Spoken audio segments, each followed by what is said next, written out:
for joining me. It's Friday, which means we are doing our last video of the week. It is Start Sit. I have a big one for you guys today. We are going over 17 players. We're going to talk about the key injuries, what it means for you guys as starters, and what some other options could be if one of them is going to miss time. If you have any questions, please drop them down below or hit me up on the Sleeper app. I'm available there as well. If you are new to the channel, welcome. Please like and subscribe. The support means a ton to me. It allows me to do what I love so I can keep bringing you guys the content that you love. With all of that out of the way, let's get into Week 10's Start Sit.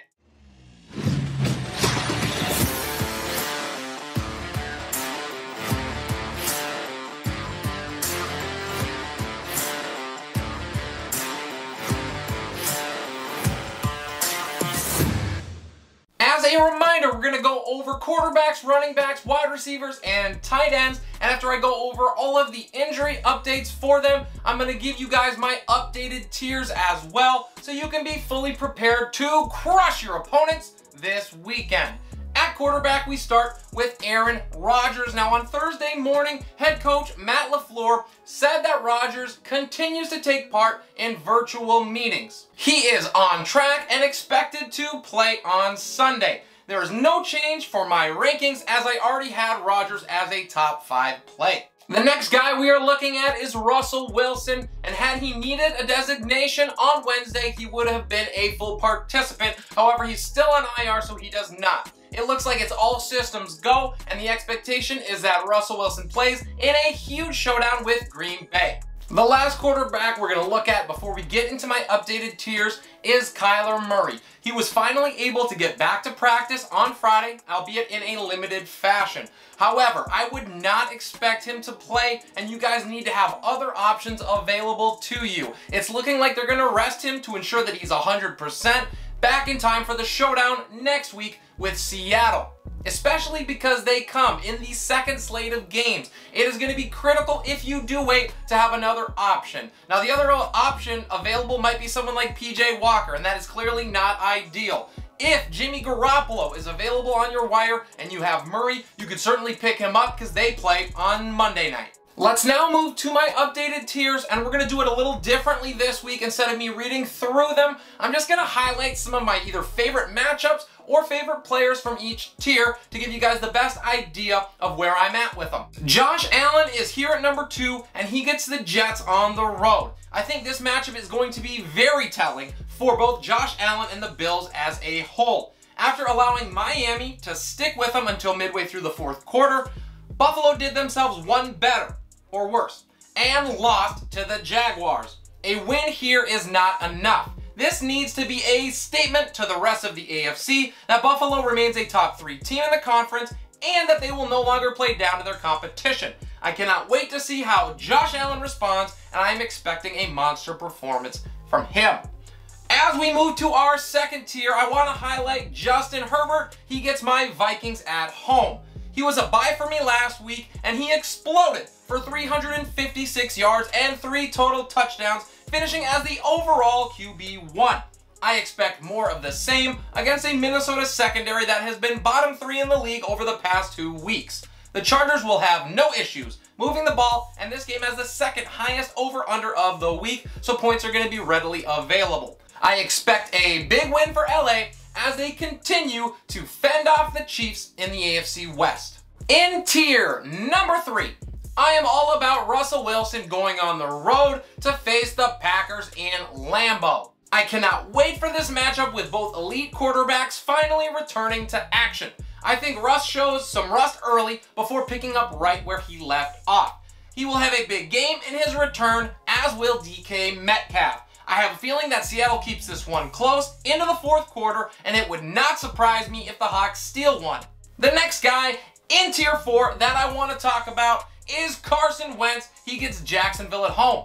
Wentz has been a QB1 over the last month plus, and that will continue in a matchup with the Jags. I feel a letdown game is coming for Jacksonville after their huge upset last week, and Wentz will lead the charge. Expect big things from both him and Michael Pittman Jr., who I've ranked all the way up at number 6. The Colts get back to 500, and they position themselves for a possible playoff push. In tier number 5, I am honing in on Mac Jones at home against the Cleveland Browns. I'm interested to see how Mac Jones plays against an extremely tough Cleveland pass rush. He is likely to not have with him his top 2 backs to lean on, so the game plan here will have to change from what it's normally been. There will be mistakes for sure, but can Jones do enough for the Patriots to steal a win and cement their playoff contender label? Let's now move to my running backs, and the first pair I want to talk about are Clyde Edwards-Helaire and Darrell Williams. On Wednesday, CEH did return to practice, and offensive coordinator Eric Bieniemy said that he looked great. My concerns are this.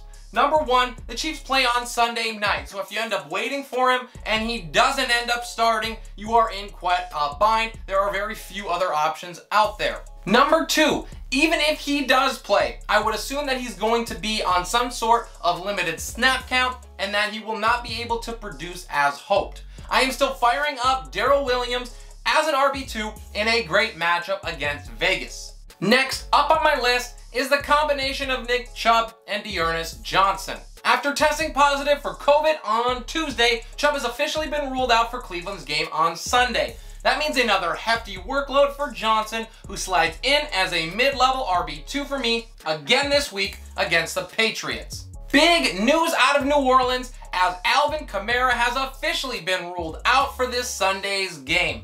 In addition to this, the Saints also brought 3 backs in on Tuesday to try out. And on top of that, they also put a practice squad running back and elevated him to the active roster. So this might not bode well both in the short term and potentially the long term for Kamara. In his stead, it's going to be Mark Ingram, and he slides in as a solid RB2 play for me. If he is available on your waiver wire, which he is in about a quarter of leagues right now, you need to pick him up. He needs to be rostered in all leagues and probably started in most. Good news for owners in Dallas. Ezekiel Elliott was limited in his first 2 days, but it looks like he is on track to play Sunday. He's a locked and loaded RB1 as usual in a great matchup against the Falcons. We move to Foxborough, where the 3-headed monster of Damian Harris, Ramondre Stevenson, and Brandon Bolden lie. Now, Harris and Stevenson are currently in concussion protocol and have not been practicing so far this week, and that is all the way up through Friday. So that is not great news for owners. It is a major concern for their availability on Sunday against Cleveland, and you certainly don't mess with head injuries, so it looks like the Patriots may take the conservative approach and start Brandon Bolden instead. Due to this, I am removing Harris from my rankings, but keep a close eye on it up until kickoff. If Harris were to start, he is a high-end RB2 for me. If both Harris and Ramondre Stevenson are out, I think that Bolden is a low-end running back 2 in a difficult matchup. Next up, we travel to Jacksonville, and it's all about James Robinson here. Now, head coach Urban Meyer stated that he expects J-Rob to suit up this week, so he remains a high-end running back 2 in my rankings against a vicious Colts front 7. Temper expectations, but you certainly can't bench the stud. The last running backs that I want to cover before we get into my tiers are both Alex Collins and Chris Carson. Carson was on the practice field on Wednesday, but it could still be a week or 2 before he is activated. It is going to be a game time decision for him. Neck injuries are very serious and they're tricky, so I really doubt that he plays on Sunday, and even if he does, I would assume that it's going to be with a highly reduced workload. Green Bay has been really tough up front as of late, ranking top 10 in points allowed to running backs in the last 4 weeks. I have Collins ranked as a high-end flex as he deals with a groin injury of his own. This whole situation is worse because the Hawks play on the second slate of games. I would avoid this situation if at all possible. In my first tier, I want to focus on Christian McCaffrey going on the road to face Arizona. Is Run CMC a full go this time around, or will the Panthers continue to, at least for him, lessen his workload? I do not think that PJ Walker can handle this defense without significant help, and it is likely going to be a long day in Carolina. As we move to my second tier, it's all about DeAndre Swift going on the road in Pittsburgh. This is going to be an extremely telling game for owners. Swift put up a dud prior to his bye and now faces a top 3 run defense on the year in Pittsburgh. They allow just over 18 points a game to the position. Swift's passing work here is going to save him, but can he remain matchup proof and boost our confidence for the stretch run? As we enter into tier number 3, I am all about Mark Ingram going on the road to face the Titans. Ingram is going to have to carry quite a load for the Saints, but he has shown capability of doing just that in the past. The Titans secondary has locked it down over the past couple of weeks, but they have been more susceptible to backs, both receiving and on the ground. I think it's going to be a really big day for Ingram. In tier number 4, I am focusing in on J.D. McKissic. He's at home against the Tampa Bay Bucks. McKissic is the back to play here for Washington, and he has been for the last 3, averaging 12 points a game in that span.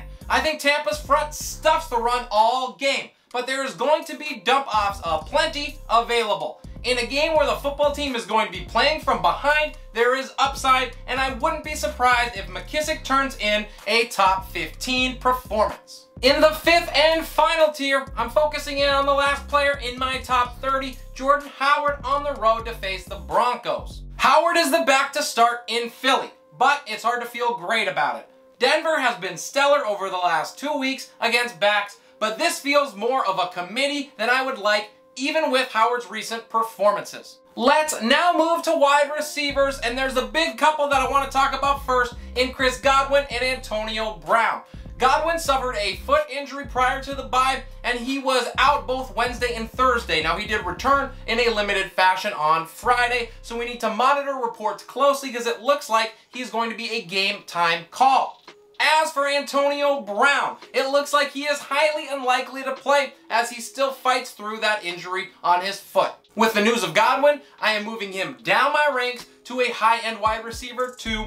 Brown remains out as usual. Now, with Mike Evans, I already had him as a top 5 play coming into the week, so there is no change there for me. However, this does open up possibility elsewhere, and I think that Tyler Johnson could be a sneaky good play if indeed Godwin is ruled out. I like him as a high-end wide receiver 3 if that happens, and at worst, even with Godwin playing, he's probably a low-end flex. Deebo Samuel is up next, and he was removed from the injury report, which is a fantastic sign for managers that he is over his calf injury. He moves up my rankings from a high-end wide receiver 2 to a must-start wide receiver 1 play. Go ahead and fire him up with confidence. This next one is going to be really tough for owners to deal with. It's all about DeAndre Hopkins, who has not practiced all week, and that includes Friday. This puts owners in a really rough position who are hoping to start him in week 10.